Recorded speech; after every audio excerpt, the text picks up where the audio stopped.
Income and wealth are now more concentrated at the top than at any time over the last 80 years. And our unjust tax system is a big reason why. The tax code is rigged for the rich, enabling a handful of wealthy individuals to exert undue influence over our economy and democracy.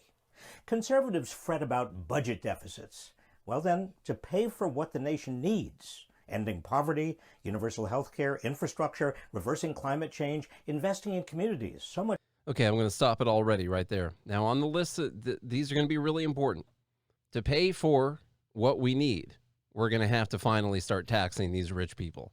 And this is a great way that they sell this all the time. They show you all these things that we're going to have if we just tax the rich. We'll talk about 2 pennies on the dollar, 3 pennies on the dollar, stuff like that in this video, and how the rich are paying a lower tax rate than the people in the bottom 50% and all that nonsense. I like how Elon Musk's picture was there, which he wouldn't have made this video last year, probably. Yeah, probably not. Well, that's part of the problem. He would have been replaced by... If we just could have stopped him from making it into this point, then we would have solved poverty, which is an issue that we'll talk about with wealth taxes here in a bit. But we got ending poverty. We have universal child care. Universal health care. We have infrastructure. We got reversing climate change and investing in communities, whatever general point that is. And if we just tax the rich, we're going to get all of these things. And he's going to total up all the money we're going to make from these taxes and how it's going to pay for all this stuff. And it's going to be so now, good. Keep in mind, too, if you're maybe a new listener and you don't know who Robert Reich is, he is an economist, okay? And he also worked for, I believe, the Clinton administration. I think he was the top economic advisor. Yeah, pretty sure. So keep that in mind as we go through this. That this guy literally is a supposed economist. Yeah, and just we'll play a little bit more of the video, but we're going to talk about each one of these things separately as we go through it that he just listed out right there. In fact, we'll go through a little bit of it right now, and I think it would be a good thing if we go through some of it right now. The first thing is from Yale Law School, Dartmouth College. He also, he was the former United States Secretary of Labor. And he's an American economist, professor, author, lawyer, and political commentator. He served in the administrations of, Presidents Gerald Ford and Jimmy Carter, as well as serving as the United States Secretary of Labor from 1993 to 1997 under President Bill Clinton. Yeah. So this guy, I know you're going to think to yourself, like, this can't be a real economist.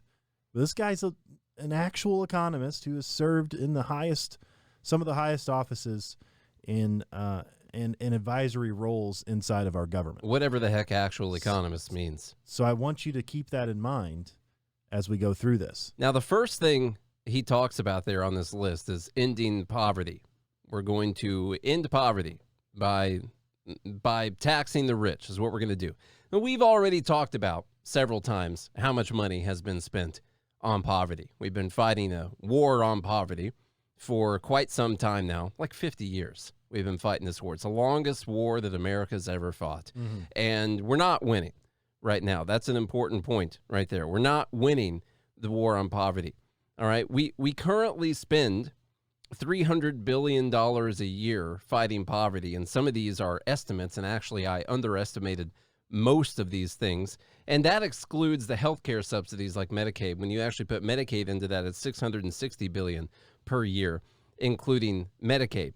Now, what we'll find out later in this video is just that what I told you right there. Just taxing what he's going to talk about taxing would not even pay for those things that I just said right there, the $300 billion a year that we currently spend fighting poverty. All right. And so there's a cool website called federalsafetynet.com where they talk about this. And they say even without including healthcare costs, Medicaid, we spent $803 per person in poverty in 1965. $803 per person that's in poverty in 1965. Which has steadily increased. In 2020, we spent $10,425 per person. For a family of four, that's $41,700 that we spend per year fighting poverty, and that's excluding Medicaid. It actually goes up to over $90,000 per family of four, since that's the statistic that people want to use, that we spend every year fighting poverty. And what I want to know first off is, why don't you just give those people that $90,000? All the programs that we have are ridiculous.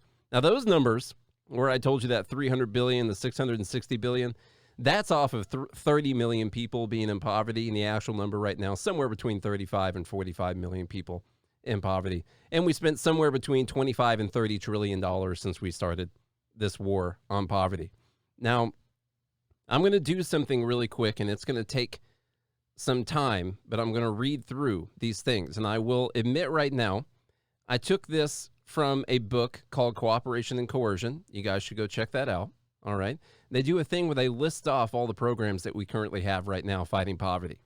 Because the idea that most of these people will try and sell you is that we're just not doing anything to fight poverty. That's what they want you to believe, is that they don't have enough of your money. Mm-hmm. If we just spent more money. But it's not real. It's not even your money, though, by the way. We don't have enough of the ultra rich's money. Just them. And if we just had their money, then we would finally be able to end poverty. We'd be able to give universal health care to everyone. We'd be able to have infrastructure, which we don't have any right now. I don't know if you looked outside. There's none out there. We'd be able to reverse climate change, not even slow it down, which the Paris Climate Agreement, which is going to cost trillions of dollars, just talks about slowing it down a little bit. The numbers for reversing climate change are astronomical. Nowhere close. They are nowhere close to even talking about reversing climate change. But we could if we taxed Elon Musk and Jeff Bezos, we could do that. And in investing in communities, finally, we haven't done that. Here's the programs we got going right now. I hope you guys are ready, and make sure you write all these down, because you're going to want to tell everyone when they tell you that we don't spend any money, we don't have any programs for people in poverty.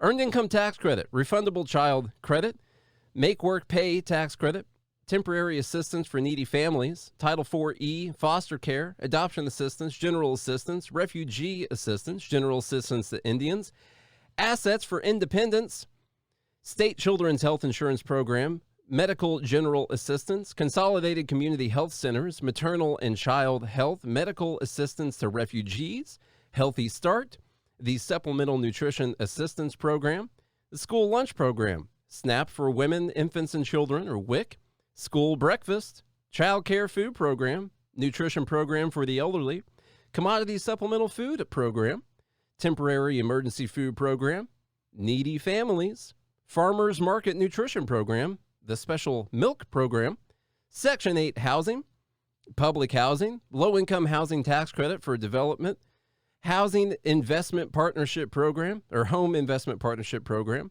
homeless assistance grants, state housing expenditures, rural housing insurance fund, rural housing service, housing for the elderly, Native American housing with disabilities, low-income energy assistance program, universal service for subsidized low-income phone service, Pell Grants, Title I grants to local education authorities, 21st Century Learning Centers, special programs for disadvantaged students, supplemental education opportunity grants, adult basic education grants, migrant education, Gear Up, LEAP, education for homeless children and youth, aid for graduate and professional study for disadvantaged and minorities, Even Start, work activities and training, Job Corps, summer youth employment, senior community service employment, WIA adult employment and training, food stamp employment and training program, foster grandparents, youth bill, migrant training,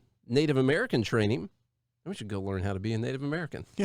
Lot grant services, social services block grant, community service block grant, social services for refugees, safe and stable families, Title III Aging Americans Act, legal services block grant, family planning, emergency food and shelter program, healthy marriage and responsible fatherhood grants, independent living training vouchers. I just thought it was funny to put independent living in the middle of all this stuff. Maternal, infant, and early childhood home visiting program, Head Start, child care and child development block grant, child care entitlement to the states, community development block grant, economic development administration, Department of Appalachian Regional Development, empowerment zones, and enterprise communities renewal. And that's where I stop writing everything down right there. There's more. Yep. Yeah. That's Don't worry. This is 2 pages. Don't worry, there's more. Now, some of you all might qualify for this. You might want to check into, let's see, something like the Healthy Marriage and Responsible Fatherhood grants. Yeah, there you go. So what is that for? I don't know. If you have a good marriage and you don't divorce your wife, I guess, and you're a responsible father, Yeah. well, maybe you might qualify for a grant. Maybe you can go join the Job Corps. I don't know. Were you helped by Even Start? And did you go to a 21st Century Learning Center? Okay, so remember, we're not doing anything to help people in poverty. We haven't, and it's because all these rich people have all the money. That's what's going on right now. We can clearly tell. All right, let's go a little bit further. Much more. The super wealthy have to pay their fair share.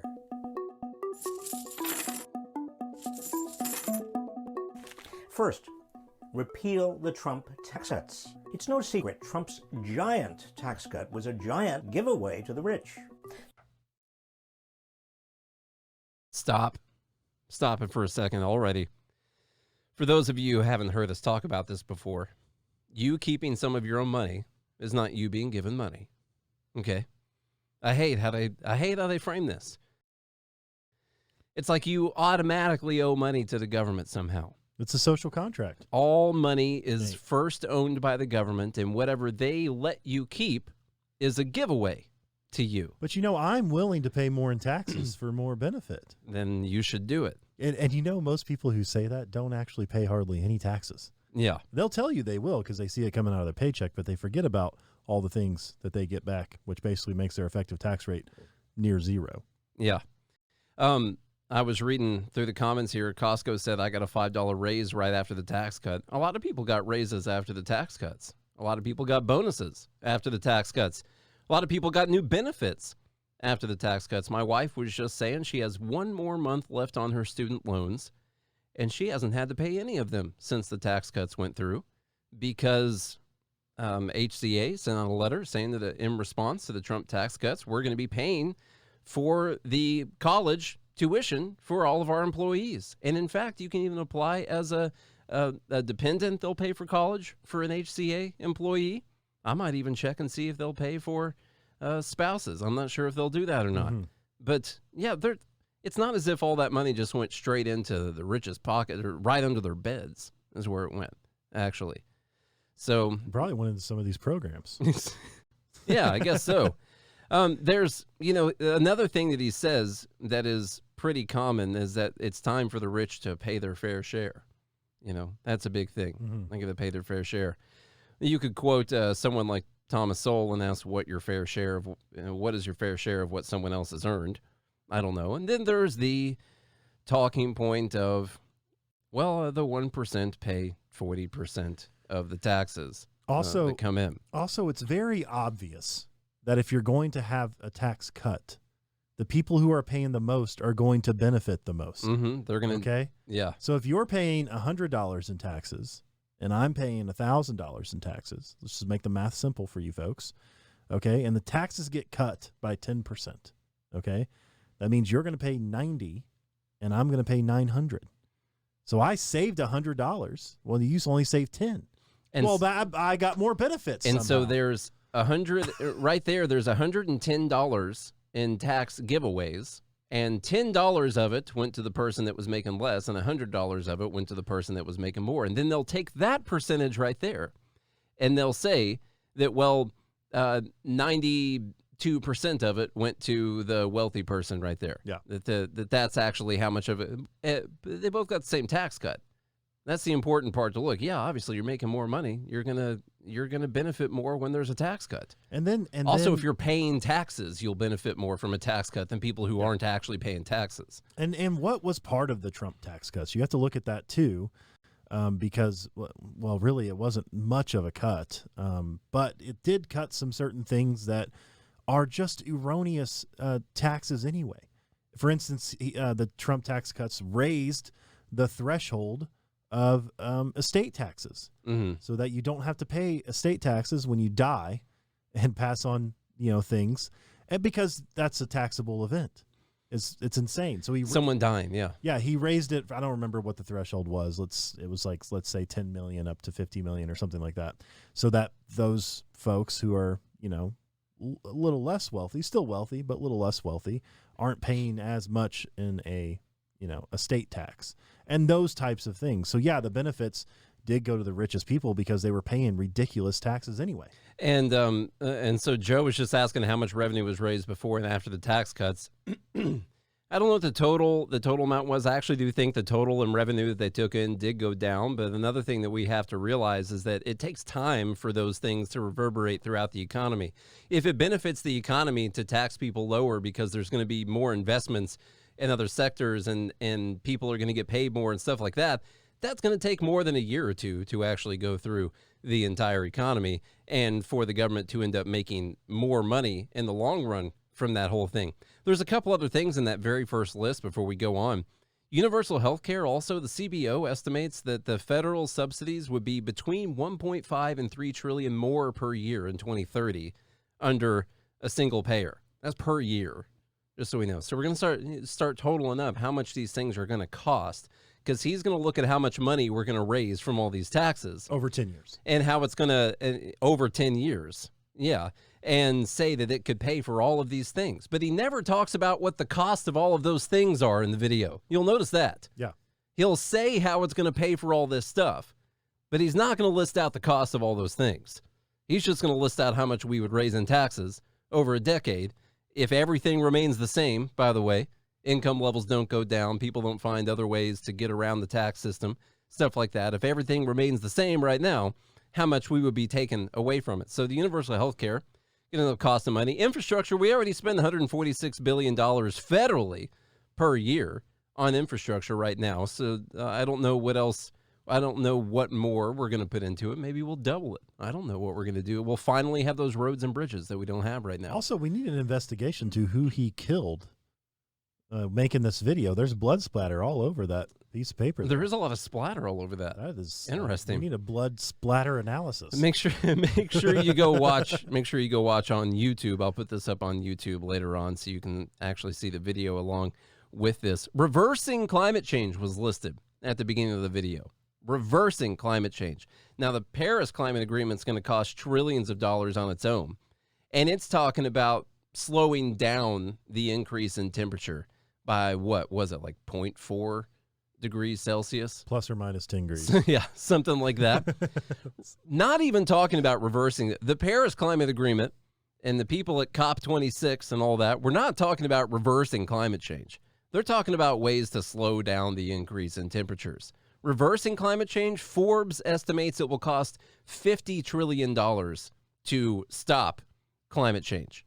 $50 trillion. Now remember, he's not going to talk about how much it would cost to reverse climate change. He's going to talk about how this is what we could raise from these people and it would magically pay for all these things, but I'm not going to tell you how much all these things would cost. And not just reversing climate change, it would pay for all of them. Yeah, all those all things. The stuff that we need, folks. And what we'll talk about in a second. Rich people are holding us back from. What he's talking about won't even cover what we're doing right now. All right? That's another important thing to remember. It won't even cover that. All right, let's listen to a little bit more. 65% of its benefits go to the richest fifth, 83% to the richest 1% over a decade.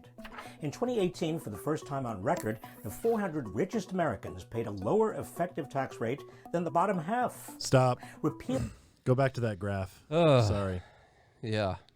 Now you'll notice what he did here in this graph, in the bottom right-hand corner, what his source is. The source is the Washington Post, and it's the Saiz and Zuckman economists that did that study. That did that study. Now, Robert Reich, somebody from Yale and Harvard Law School and Brown, wherever he went, I don't care, served in all these administrations, is using a research study that is bogus to begin with. And the Washington Post article says why it's wrong in the Washington Post article. Yes. Where they posted this, and he's citing the Washington Post on the graph. And I know you're thinking, well, did you bring in a cut from the Washington Post article for me to read, Nate? Well, yes, I did, Charlie. I sure did. It's right there. Under Do the Rich Pay Lower Taxes? I From did the bring in the Washington part of that Post. article. For the first time in U.S. history, U.S. billionaires paid a lower tax rate than the working class last year. This was big news. Remember when this came out? Everybody, they're still obviously touting this to today. Okay. On the question of tax burden, Jason Furman, an economics professor at Harvard University who chaired the White House Council of Economic Advisors under President Barack Obama, noted that Saiz and Zuckman did not include the refundable tax credits, such as the earned income tax credit, in their analysis. The credit, which is intended to encourage low-income families to work, is part of the tax code, Furman said. A person who paid $1,000 in federal income taxes and then received a $1,500 credit would have a total federal tax burden of negative $500, meaning $500 would go in your pocket, okay? But Furman said that under Saiz and Zuckman's analysis, that person would instead show a burden of $0. That result would make the total tax burdens at the lower end of the income spectrum appear higher than they are. So what they did is anybody who had a negative, which means you received more money from the government than you paid in, they just defaulted all those people to zero, as if they didn't pay taxes and not counting the negative number. What that does is that skews the effective tax rate of the bottom 50% because you're getting rid of all the negative ones. And so that's how they're using this graph. And then they just spit this out as its truth. And this is so maddening that this is still used today. They just cite it like it's a real thing. Just cite it. Just talk about it. Just say it. And this is why, I mean, we need some libertarians in academia to just come up with studies. Yeah. And then just post them. Yeah. Like, well, I did this study that climate change isn't real. It's a real study. What'd you do? Well, I just got rid of all the carbon metrics. They just don't exist. Yeah. We just counted those as zero. It's absolutely mind-boggling, especially somebody who is, and this is why it's an agenda, right? It has nothing to do with the actual truth, because if he was an economist worth his salt, then he would never use a study like this and he wouldn't put this false information together. So this right here, regardless of the first minute we saw anyway, including this graph and this source and saying this completely disregards the whole thing. You can't believe a word this guy says. Because they're building everything off of this premise in the first place, by the way, that the rich pay a lower effective tax rate than the people in the bottom, than the working class, because rich people don't work. That's what we also know about people who have a lot of money, is that they don't work. And by the way, there was another thing in here when we were talking about the top 1% paying 40% of the taxes. I found a fact check on that because people, these right-wing extremists, have been using this 40% number, this top 1% pay 40% of the taxes. And I found an article from New York Magazine called "No, the richest 1% don't pay 40% of the taxes." It's great, actually. One of the sad constants of American political debate is that any time the tax rate on the rich is to be either raised or lowered, Republicans will repeat a certain statistic. The stat is that the highest earning 1% of taxpayers pay 40% of all income taxes. Of all. Yeah. All of them. In the thing that says no, they don't do this, here's another paragraph. The stat is literally true. Start a paragraph with that. The stat is 3 paragraphs into the fact check. Literally true. But it is deeply misleading. Now, what about their headline? Is the headline misleading? No, the richest 1% don't pay 40% of the taxes. But 3 paragraphs into that, the headline, it says the stat is literally true. Well, they actually do. But let me tell you why it's wrong. Yeah. So Nate and I have come up with a solution to this, which is we are starting the fact checker of the fact checkers. We're going to start fact checking the fact checkers. I think that would be a worthwhile thing to do, for sure. Well, I know you I actually don't have a hard stop anymore. It just got canceled. Well, you're welcome. They continue this conversation about paying your fair share. The rich need to pay their fair share, finally. And what they try to do is they say that, well, they're not paying their share of what the income is. They make all this income and they're not paying what the fair share is. Now, this person who also wrote this, did this article, put out this graph. And once they take into account all of the other taxes that people pay, because remember, the stat is the income taxes. The top 1% pay 40% of all the income taxes. And they say that is literally true. All right. And so they also bring in this graph right here. And they say, no, that's not true. And so for the top 1%, here's the total income. The total share of income is 20.9%.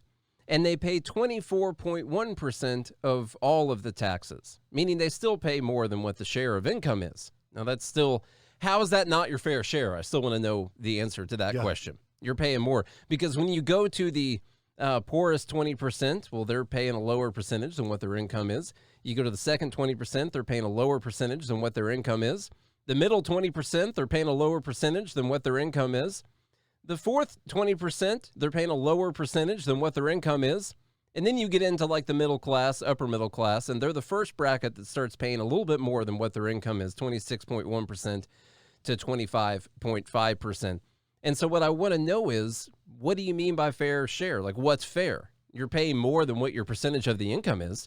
So what are you talking about here? I don't quite get it. I don't quite get the argument here.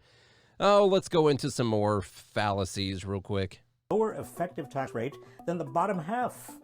Repealing the Trump tax cuts benefits to the wealthy and big corporations will raise an estimated $500 billion over a decade.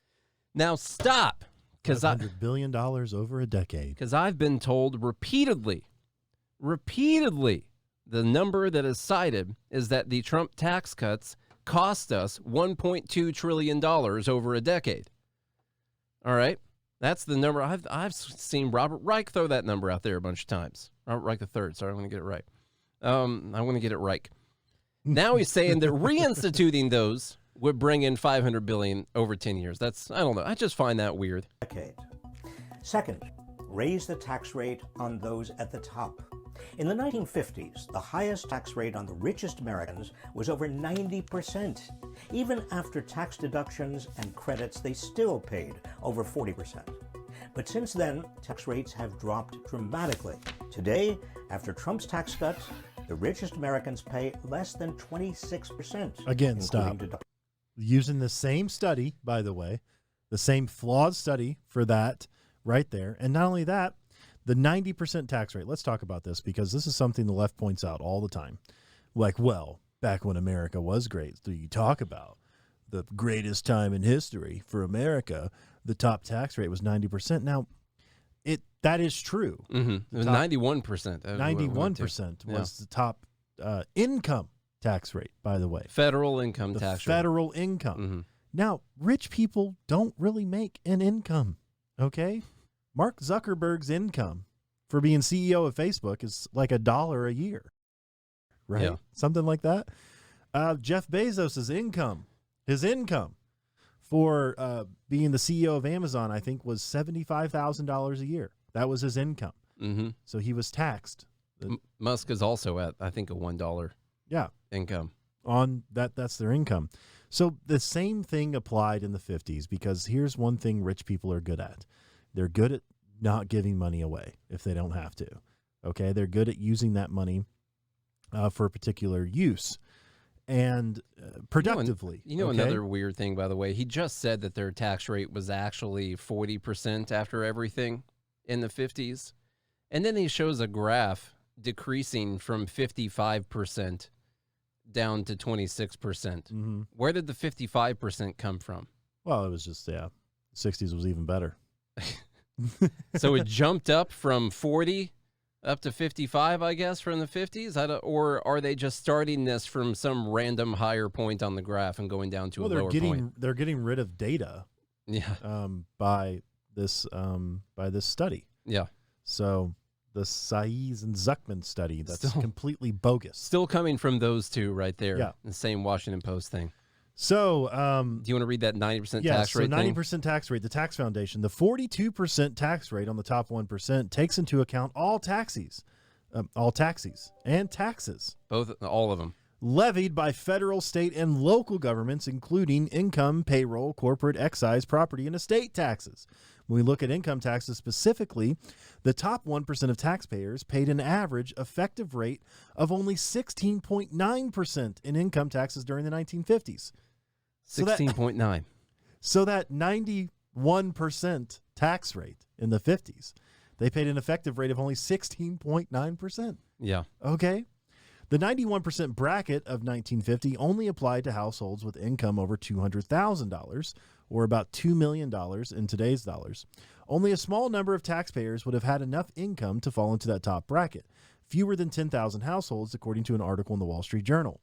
Many households in the top 1% in the 1950s probably did not fall into the 91% bracket to begin with. That's not important. And also remember, no matter what the tax rate has been, and this has been pretty consistent. Again, I'm taking this from our good friends. Anthony Davies. Yeah. From Numbers. Words and Numbers. Great podcast. Check it out. Anthony Davies. Really like him. I met him in person. We did at, was it Liberty Fest here in Nashville? Is that what I can't remember what it was Freedom called. Fest. No, it wasn't Freedom Fest. Freedom Fest. No. Well, we met him there too. It doesn't matter. Yeah. The speech we did, he was also doing a speech there, and I got to meet him. Great guy. And I love his work. But if you look at the actual taxes, the revenue, quote unquote revenue, the stolen, the theft from our government, compared to GDP, it's always been around 18%, no matter what the tax rate's been ever. Fluctuates between like 16 and 18%. Yeah. There's say average of like 17%. So it's a pretty constant. It's a pretty constant rate of GDP.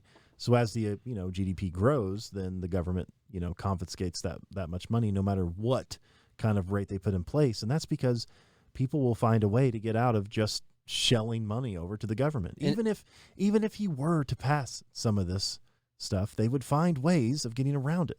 And they would still probably just confiscate around 17% of whatever the GDP was. Meaning that the great point that they make in the book, Cooperation and Coercion, is that what the government needs to do is find ways, if they're going to do anything, the focus needs to be on raising GDP. It needs to be everything about raising GDP. Because no matter what, you're going to take in around 17% of whatever the GDP is, whatever you make the tax rates. It's going to be around 17%. And so if they want to make more money, they need to find ways to increase the GDP. That's really it. And keep in mind how they sold the income tax to begin with. See, this is what they do to sell it to you, right? Because this is only going to apply to the richest Americans ever, okay?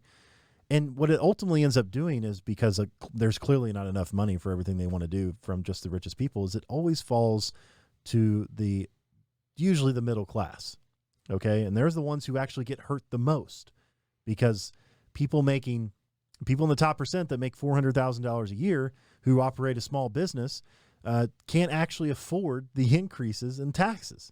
And so those people go out of business, and all you're doing is creating more disparity than you have to begin with. Okay?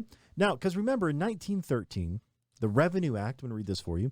The Revenue Act of 1913 imposed a 1% tax on incomes above $3,000, with a top tax rate of 6% on those earning more than $500,000 per year.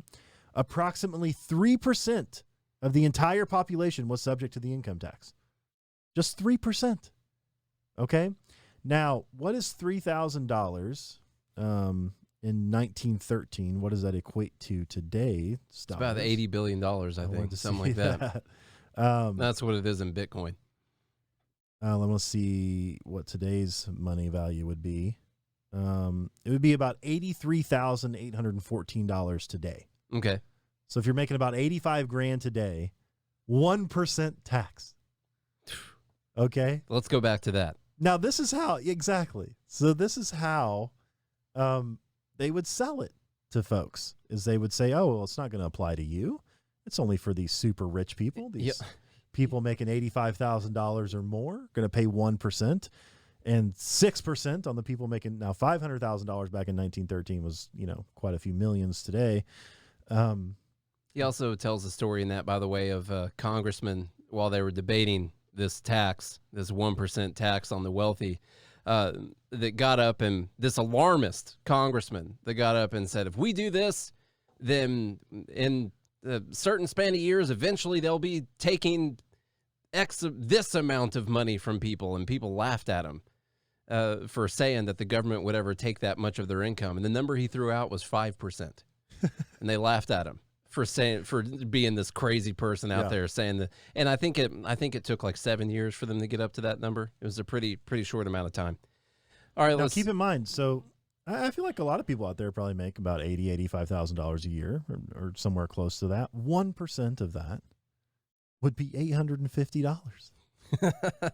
$850 would be your tax bill. I think we could get behind that for a new tax bill. As libertarians, maybe this is something we should strive for. 1%. Let's go back to the original tax bill. Yeah.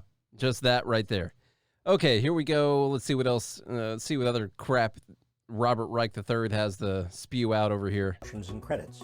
And this rate applies only to dollars earned in excess of $523,601. Raising the marginal tax rate by just 1% on richest Americans would bring in an estimated $123 billion over 10 years. I love how he's all animated and everything. Would bring in an estimated $123 billion over 10 years. Over 10 years. Like every time he says over 10 years, it's real quiet. Yeah. So you're saying it's going to be $12.3 billion, about 18 hours worth of funding for the government. So what's going to come in? We'll go over that at the end, too. Raising that marginal tax rate is going to bring in $123 billion over 10 years. All right. Wealth taxes. What do we got? How much we're going to bring in here over 10 years? Wealth tax on the super wealthy. Wealth is even more unequal than income. The richest 0.1% of Americans have almost as much wealth as the bottom 90% put together. Just during the pandemic, America's billionaires added $1.3 trillion to their collective wealth. I don't even see Bill Gates' picture up there anymore. Yeah, he's fallen down, man. You know.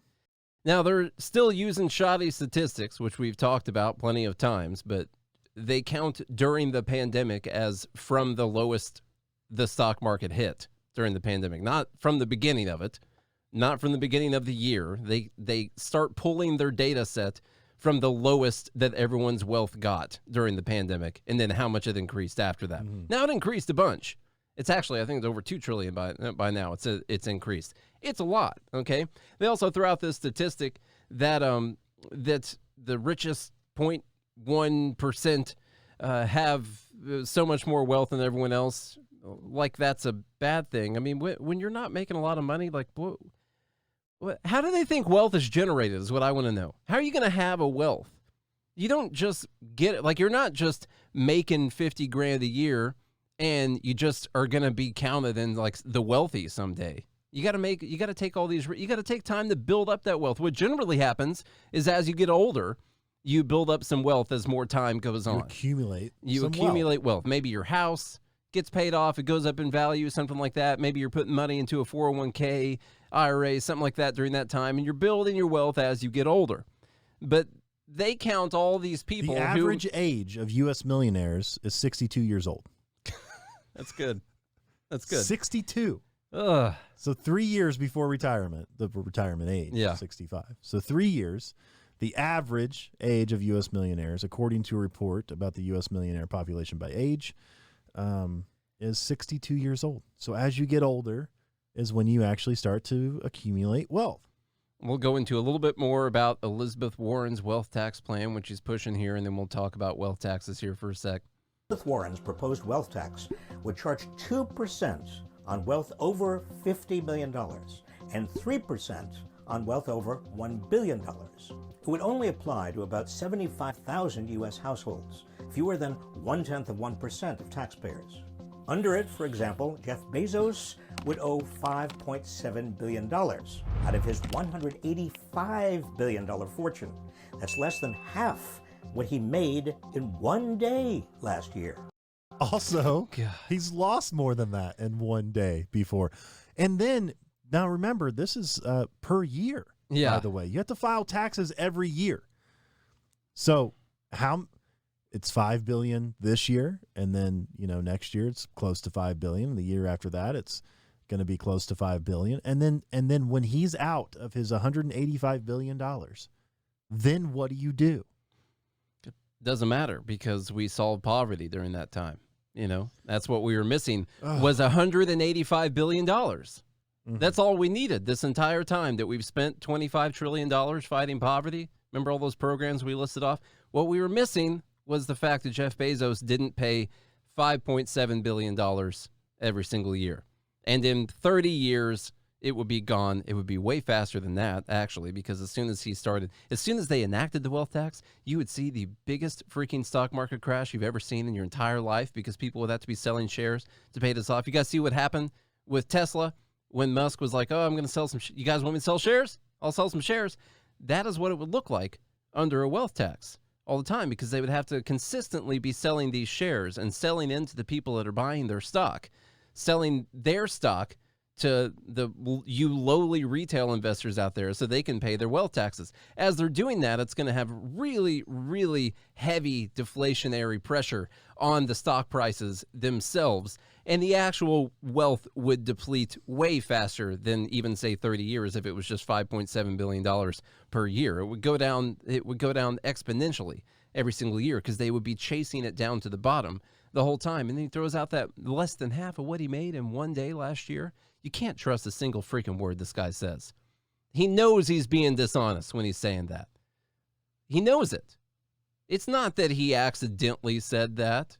It's not that people think that that's a legitimate thing that they can say and it makes sense that he made $10 billion. He made $13 billion in one day last year. Okay, what about all the other days? What did he make on all those days? Did he have any days where he lost that much? Did you talk about it the day that he lost that much money? They take one day where Amazon stock rocketed up because of something. I don't know what it was. Probably because the government shut down all their competitors. And then they say, well, he makes this much every single day. Yeah. Who cares? And what Joe Bizzle said, made. Yeah. Did he sell it? Marks. Yeah.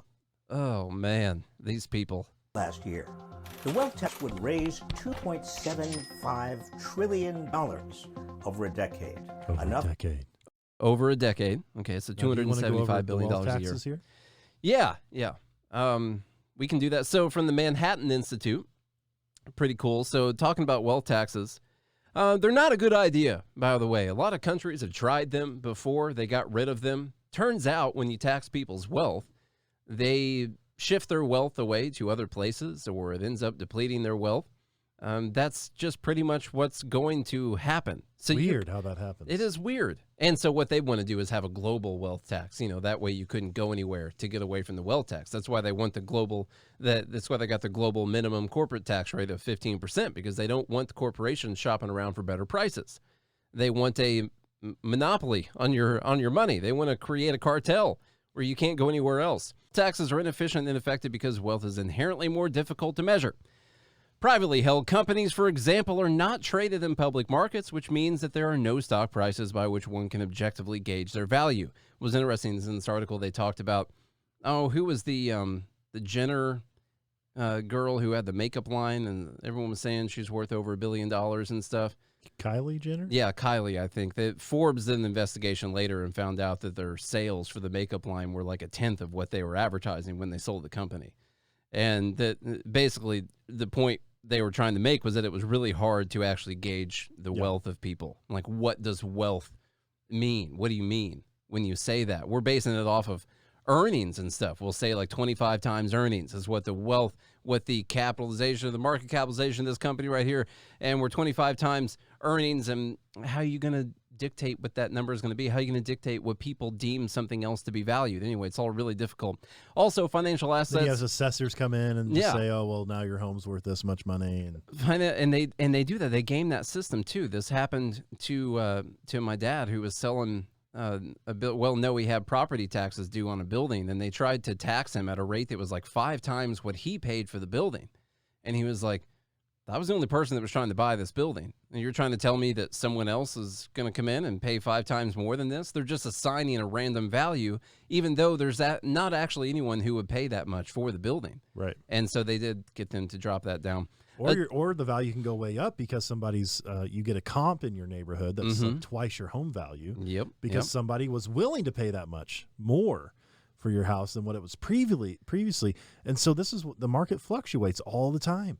All the time. Yeah, a dozen European countries had a wealth tax in 1990, but most abandoned them because they were ineffective and expensive to administer. In part, the taxes failed to raise much revenue because wealthy individuals easily move their assets across borders to avoid taxation. Weird. Today, only Switzerland, Norway, Belgium, and Spain still have wealth taxes, but those rates are between 0.3 and 1%, 0.85, 0.15, and between 0.2 and 2.5 respectively, much lower than the 2 to 6% that people like Bernie and Elizabeth are throwing out there. With a small enough rate, there's much less incentive to evade the tax, but far less revenue is raised with that much smaller rate. Switzerland collects the most from its wealth tax, and it only brings in about 3% of its total tax revenue. Wealth taxes distort behavior in a way that's harmful to economic growth and national prosperity. By taking a fraction of people's wealth, the tax reduces the return to investing and discourages saving. This can reduce growth because investing and capital accumulation are critical to innovation. Once again, like we talked about earlier, what they actually have to work on is raising the GDP, because they're going to take about 17% of whatever the GDP is. So that needs to be what their actual focus is on. They can't hear us. Really? Yeah. Oh, that whole time that we were just sitting here talking and I hadn't unmuted it. Luckily, it got recorded, so we're just going to continue on with the video. $1 trillion over a decade, enough to pay for universal child care and free public college, with plenty left over. Fourth, the wealth tax is enough to pay for universal child care and tuition for everyone. Wrong. It's not even enough to pay for what we're currently doing right now, which we'll talk about here in a sec. A transactions tax on trades of stock.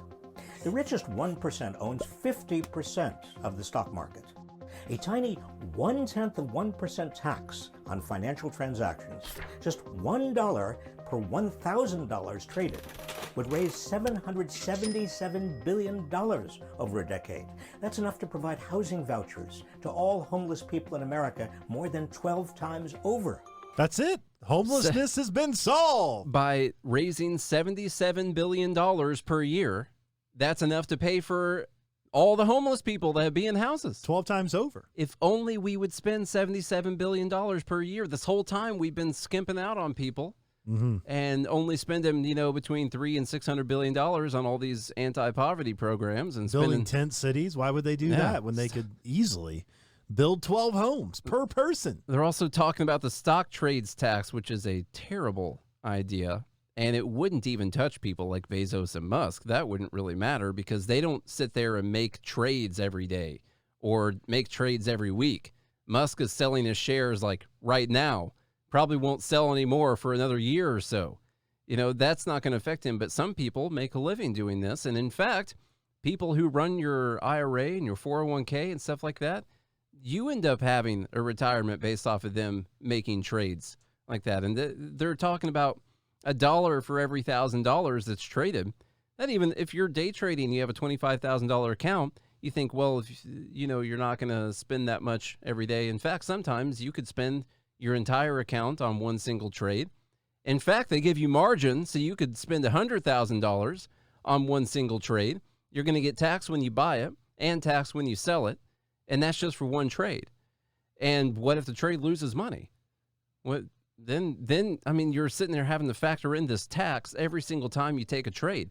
People who run investments for people, retirements for people, are going to factor this in when they're running people's retirements. They're going to become less active, even less active than what they are right now, which is not very active. They're going to become less active to avoid the taxes. Or if they do the same, you'll end up getting charged higher fees for it, or you'll make less returns because their taxes are just going to get passed on to you. Or they'll be less active and they'll make lower returns because they're being more and more safe. And being more safe doesn't equal more money. And so this is actually going to hurt people who are doing retirements or who do any kind of trading for a living, running their own retirements, and not really touch the wealthy people at all. And the wealthy people will find another way to trade the assets. They'll figure out another way, either buying the stocks in a foreign country or something like that, because you can trade on the American Stock Exchange from another country. So, you trade with a broker that's located outside of the U.S. Why don't you just do that? All right, let's get into some of these totals here. With no foreign transaction fees. Fifth, end the stepped-up cost basis loophole. The heirs of the super rich pay zero capital gains taxes on huge increases in the value of what they inherit because of a loophole called the stepped-up basis. At the time of death, the value of assets is stepped up to their current market value. So a stock that was originally valued at, say, $1 when purchased, but that's worth $1,000 when heirs receive it, escapes $999 of capital gains taxes. This loophole enables huge and growing concentrations of wealth to be. Now, first off, it escapes the capital gains taxes. He's right about that if it's not sold. What it doesn't escape are the property taxes, which if it keeps going up every single year and you still owe the property taxes, those are probably going up every single year too. And they're talking about these large estates, you're paying property taxes the whole time. That's happening. But he is right. There is a loophole there, the stepped up basis, where if your family spends $200,000 on something and it's worth $5 million right now and they give it to you, there's not any gains made on that. The time that you have it, if you're going to sell it for more money later, starts from the $5 million mark, not from the original value. Of course, you can make this argument if you think that the government needs to be scraping in returns from the value of people's assets going up. You'd have to have that ideology. Right. While you're talking about it. And I don't, so I don't care. Well, you just got to take people's wealth, Nate, to Yeah. solve this problem. Now, keep in mind, okay, when the heirs die, all right? Now, this is there's a myth out there that wealth lasts many generations, and there are some families who are able to keep their wealth going. But around 70% of wealthy families lose their wealth by the second generation. I just watched this happen with the House of Gucci. Literally. More so, around 90% of families lose wealth by the third generation. 90%. Jeez. By the third generation. This is coming from NASDAQ.com. Generational wealth. Why do 70% of families lose their wealth in the second generation? An article from 2017 from NASDAQ.com. It's absolutely insanity to think that because you pass down any sort of wealth to your family members that you should have to pay capital gains on whatever the value was. Well, you'd have to ask, like, difference. what's the alternative? How would you pay that tax when, because a family member dies, you bought a property for a couple $100,000, it's worth $5 million when they die, and they're saying that they owe 20% tax because they died on that at the time that they die. How are you going to pay it? You're going to have to sell it. Yeah. You gotta get rid of it. You're going to go in massive debt to the government. They're going to garnish your wages forever or something like that. So you got to ask, what's the alternative to the system they have right now? Just because your dad died doesn't mean that you've magically got $1 million to pay in taxes without selling everything. You know, my dad's got a farm. If they got rid of the stepped up basis and it included farms, if something happened to him, what my siblings and I would have to do is sell farmland to pay off the tax on the farm when they do that. Who's that helping? Just the government. Well, I mean, I guess we'll be able to pay for childcare and homeless people finally, something like that, whatever it is. We'll be able to reverse climate change with all of this. That's what's going to happen. So, all right, let's see what else we got in this thing. They passed from generation to generation without ever being taxed. Eliminating Except for property taxes. this loophole would raise $105 billion over a decade. $10 billion. The whole a year. thing. $10 billion a year. Okay. Close other loopholes for the super rich. For example, one way the managers of real estate, venture capital, private equity, and hedge funds reduce their taxes is the carried interest loophole, which allows them to treat their income as capital gains rather than ordinary wage income. That means they get taxed at the lower capital gains rate rather than the higher tax rate on incomes. That's if their incomes came from capital gains. Right. Okay.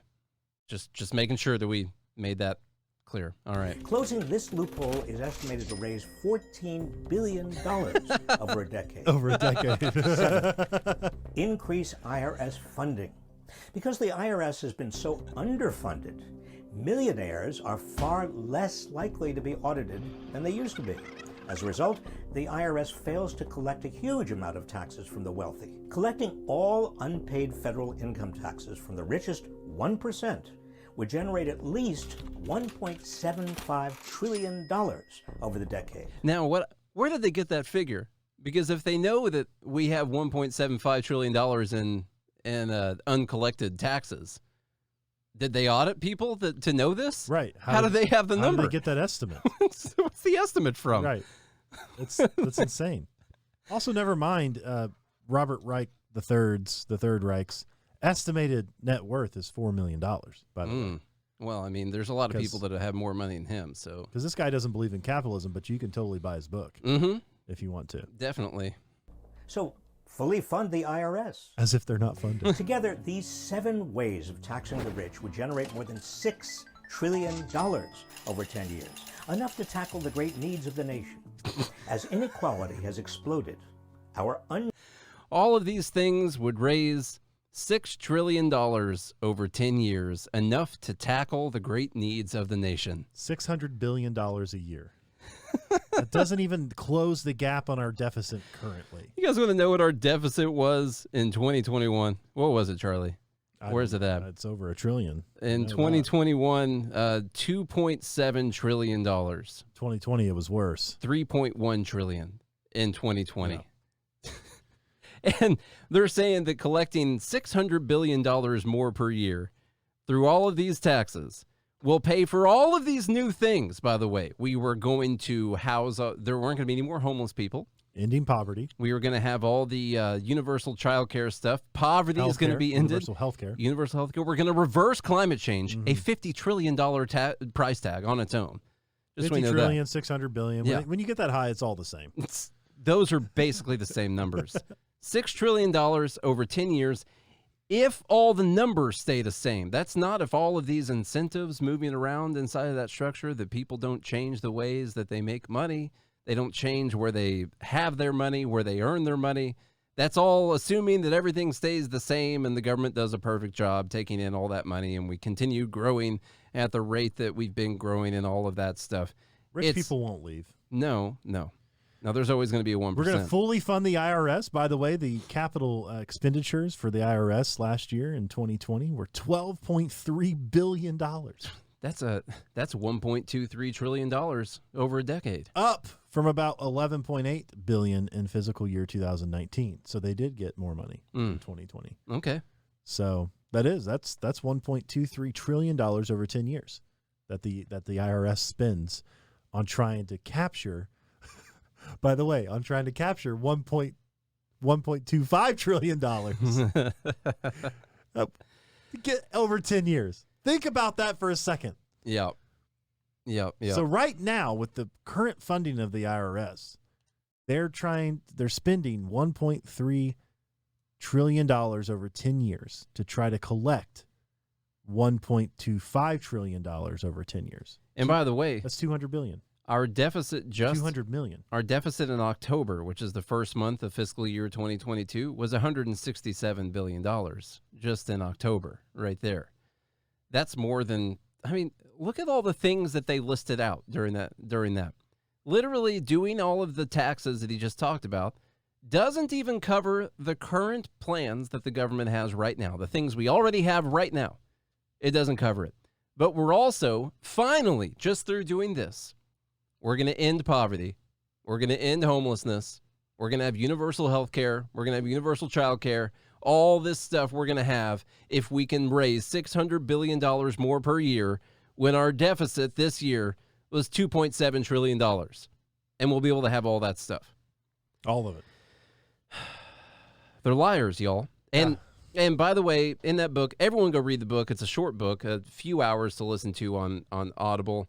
Really good stuff. Cooperation and Coercion. He lays out a really good plan. It was the most simple plan I had heard for doing this, not the band. It was a really simple plan for actually fixing the budget deficit, which is the thing that needs to be tackled right now.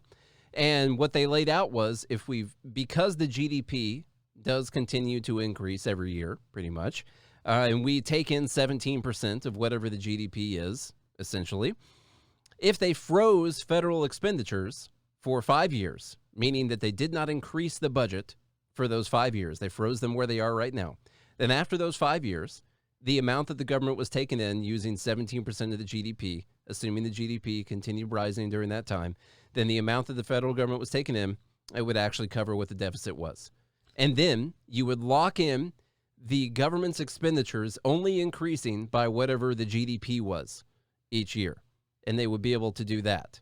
and if they wanted to continue increasing afterwards, which with the inflation the government's creating, they would have to increase their expenditures, so just to keep up. Just a simple plan right there to fix the deficit. Just freeze whatever we're spending right now for 5 years, and then it would catch up, and then lock the increase to the GDP.